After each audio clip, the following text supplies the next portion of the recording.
The show feels theatrical at its core. I mean, we have the cameras and they do give us a slightly new access and maybe some abilities that we didn't have before, but I think it's really important that it's born of a piece of theatre, it's born of this empty stage and these actors and this text.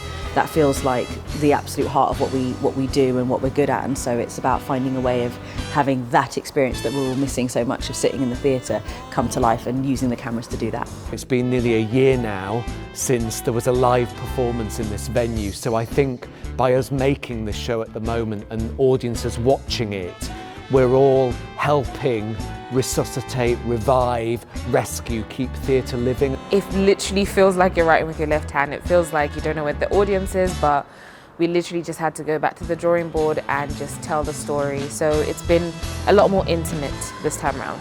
We've had to work extremely quickly here at Curve on a new configuration, on creating something that is sort of part show, part concert, part theatre. It's a really complicated hybrid. Be able to revisit the show again and think about what was in the original DNA of our production and making sure that that stays really, really firm in everything that we do in order to create something that feels new but also like has all of the heart that we originally developed.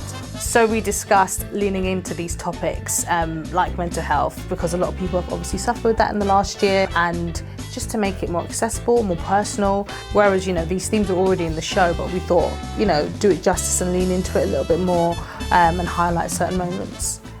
The show is so good and the message and the characters are so full that it's an opportunity to revisit them without any kind of interference from anything except the other person.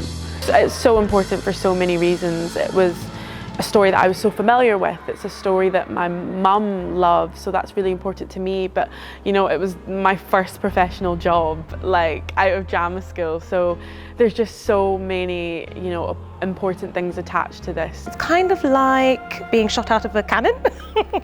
You've got to do all your homework, and then when you come to Curve, be ready to kind of like just take it for what it is, because it's a no holds barred just experience that you have no idea what's going to happen really. It's like just a completely different experience, but also trying to return to what you do know, so that when they tell you, oh look here, or we want to kind of catch an angle there, that you kind of still know what your character is feeling and trying to portray. It's important for everybody, I guess, in their own way. We all have a different reason why we come to the theatre, whether that's a particular show we're excited by, or to feel part of a community, or to share in a sort of experience. Look how far we've come, look what's happened since we've last been here, but we're here and we're grateful to be putting on this show. It's such a special piece of writing for audiences that appreciate theatre as much as we love making theatre.